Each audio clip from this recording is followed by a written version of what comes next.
Hello everyone. இந்த வீடியோவில் state board புக்கில் இருக்கிற எலக்ட்ரோஸ்டாட்டிக் லெசனில் இருக்கிற எக்ஸாம்பிள் கொஷின்ஸை பார்க்க போகிறோம். வாங்க கொஷின்ஸை ஒன்று ஒன்றா பார்க்கலாம். Example 3. Two small sized identically equally charged sphere each of mass. ரெண்டு ஸ்பியர் இருக்குது சார், மாஸ் கொடுத்துட்டாங்க. Are hanging in equilibrium as shown in the figure. Figure இருக்கா? ஓகே, கொடுத்துருக்காங்க. Very good. The length of each ஸ்ட்ரிங்கோட length கொடுத்துட்டாங்க. So 10 cm இல்லைன்னா 0.1 meter. Angle 30 degree with the vertical. Calculate the magnitude of the charge in each sphere. சார்ஜோட magnitude கேட்குறாங்க. ஒரு சில விஷயங்கள் ஞாபகம் வச்சுக்கோங்க. எப்போல்லாம் இந்த பெண்டுலம் ப்ராப்ளம் சால்வ் பண்ணுறீங்களோ அதில் ஒரு சில விஷயங்கள் நீங்கள் ஞாபகம் வச்சுக்கணும். என்ன விஷயங்கள் சார் ஞாபகம் வச்சுக்கணும்? தீட்டா, இப்போ இது T sine theta. T sine theta is equal to electrostatic ஃபோர்ஸ்க்கு ஈக்குவலாக இருக்கும். எலக்ட்ரோஸ்டாட்டிக் ஃபோர்ஸ் கண்டுபிடிக்க தெரியுமா? KQ1 Q2/R². Very good. T cos theta வந்து எம்ஜிக்கு ஈக்குவலாக இருக்கும். அப்போ இந்த கொஷினில் வந்து சப்போஸ் அவங்க என்கிட்ட டி கேட்டாங்கன்னா, சரியா, டென்ஷன் எவ்வளோ இருக்கும்னு கேட்குறாங்க அப்படின்னு சொன்னால், இந்த டி காஸ் தீட்டா, தீட்டாவோட வேல்யூ கொடுத்துட்டானா? தீட்டாவோட வேல்யூ 30 டிகிரி கொடுத்துருக்கான். மாஸ் கொடுத்துட்டான். அப்போ M/G போட்டு நான் ஈஸியாக கண்டுபிடிக்கலாம். அப்போ கொஷினில் என்ன கொடுத்துருக்காங்க பாருங்கள், அதை வச்சு நீங்கள் கொஷினை ஈஸியாக சால்வ் பண்ணலாம். சப்போஸ் சார்ஜ் கொடுத்துருக்கான், டென்ஷன் கேட்டானா மேலே இருக்க ஃபார்முலா யூஸ் பண்ணு.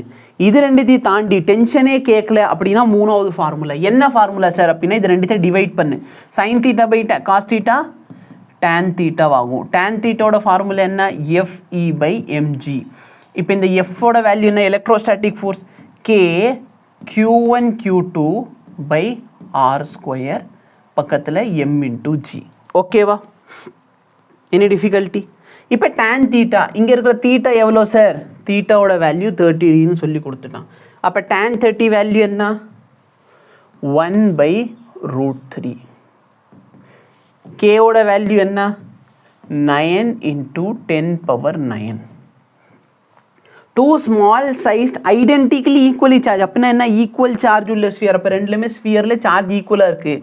அப்போ ரெண்டு சார்ஜோட square divide by R². R என்னப்பா? Distance of separation between the sphere. இப்போ நல்லா பாரு, அவங்க டிஸ்டன்ஸ் ஆஃப் செப்பரேஷன் கொடுத்துருக்கானா? கொடுக்கல. பட் இந்த டிஸ்டன்ஸ் ஏன்னா இந்த டிஸ்டன்ஸும் ஏ. அப்போ டோட்டல் டிஸ்டன்ஸ் என்ன ஆகலாம்? ஏ ஆகலாம். பட் எனக்கு ஏவோட வேல்யூ வேணும். அப்போ இந்த சால்வ் பண்ணதுக்கு ரெண்டு மெத்தட் இருக்குது. நல்லா பார்த்தனா இந்த ஆங்கிள் எத்தனை டிகிரி? 30 டிகிரி. எனக்கு ஆப்போசிட் வேல்யூ வேணும். எனக்கு இந்த வேல்யூ எவ்வளோ? 0.1 சொல்லி கொஷின்லேயே கொடுத்து வச்சுருக்கான். அப்போ ஆப்போசிட் என்ன? sin 30 is equal to opposite value A, hypotenuse value 0.1. sin 30 value என்ன சார்? 1/2. அப்போ ஏவோட வேல்யூ என்ன ஆயிரும் எனக்கு? 0.1 / 2. இந்த டிஸ்டன்ஸ் 0.1 / 2. ஆனால் எனக்கு என்ன வேணும்? ரெண்டு சார்ஜுக்கு நடுவில் இருக்க டிஸ்டன்ஸ் வேணும். அப்போ அந்த டிஸ்டன்ஸ் எவ்வளோ ஆயிடுச்சு? 2 × A. அப்போ ஏவோட வேல்யூ இது. 2A என்ன கிடைக்கிது எனக்கு? 0.1. அப்போ இந்த 2A தான் டிஸ்டன்ஸ் ஆஃப் செப்பரேஷன். அப்போ 0.1 நான் ஸ்கொயர் பண்ணால் 0.01. அப்புறம் என்ன இருக்குது? மாசு. மாஸ் எவ்வளோ கொடுத்தாங்க? 1 கிராம்னு கொடுத்தாங்க. கிராமை கிலோகிராமாக மாற்றிருக்கேன். கிராவிட்டியோட வேல்யூ 10.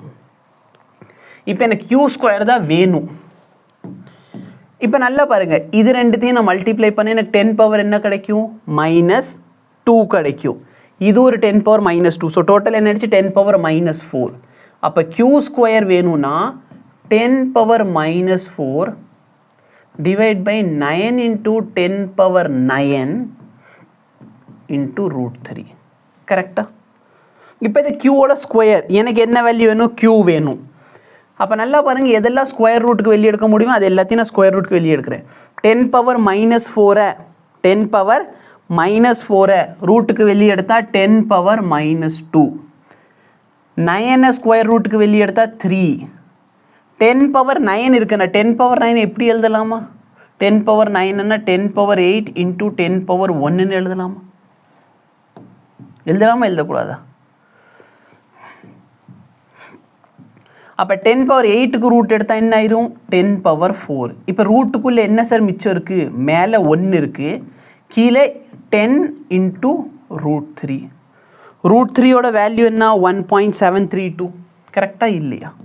ஸோ இதை நான் சிம்பிளிஃபை பண்ணுறேன்னு சொன்னால் எனக்கு 10⁻⁻⁶/3 இருக்குது. √3யோட வேல்யூ 1.732.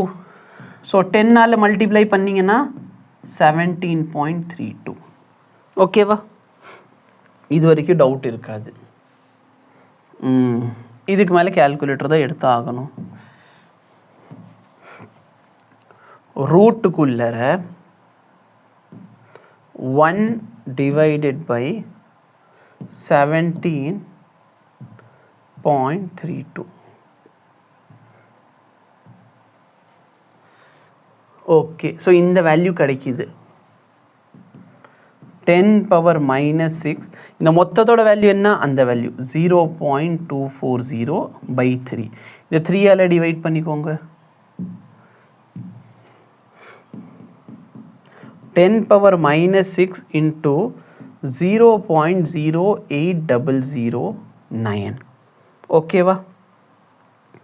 இப்போ நான் 1 2 3 3 டெசிமல் தள்ளி போட்டால் எத்தனை டெசிமல்? 3 டெசிமல் தள்ளி போட்டேன்னா இந்த வேல்யூ 80.09 இன்ட்டு 10⁻⁻9 ஆயிரும்.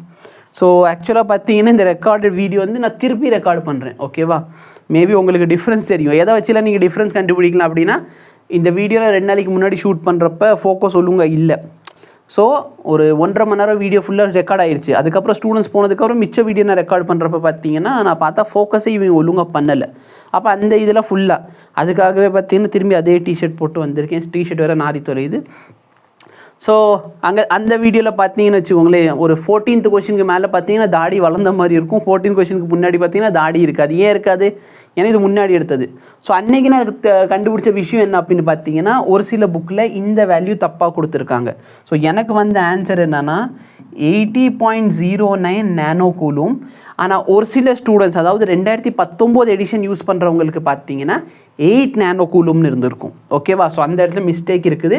இந்த ஆன்சர் தான் கரெக்டான ஆன்சர். சரிங்களா? ஸோ 80 நானோ கூலும் கிட்ட ஆன்சர் இருக்கும். 80.9 இல்லை 80.09 எனக்கு தெரியல. ஏன்னா நான் இந்த இடத்துல லைட்டாக ஒரு அப்ராக்சிமேட் பண்ணியிருக்கேன். வேணா இன்னும் அக்யூரேட் ஆன்சருக்காக நான் ரூட் 3யோட மொத்த வேல்யூ அப்லோட் பண்ணிடுறேன். சரியா? அப்போ எனக்கு என்ன இருக்கும்? ரூட்டுக்குள்ளர 1 டிவைடட் பை 10√3. ஸோ இந்த வேல்யூ கிடைக்கிது. இதை நான் 3ஆல் டிவைட் பண்ணுவேன். ஸோ நல்லப்பா அதே தான் கிடைக்கிது. 80.009 தான் கிடைக்கிது. அப்போ சேம் ஆன்சர் தான். ஓகே, ஸோ ஒரு தடவை செக் பண்ணிக்கோங்க 80.009 தான் வருதான்ட்டு. பட் எனக்கு ஞாபகம் இருக்குது. சரிங்களா? ஏன்னா ஒரு புக்கில் தப்பாக இருக்குது, இன்னொரு புக்கில். ஸோ நீங்கள் கரெக்டான புக்கை ஃபாலோ பண்ணுறீங்களா இல்லையான்னு பார்த்துக்கோங்க. ஸோ இதுதான் சொல்யூஷன். தேங்க்யூ.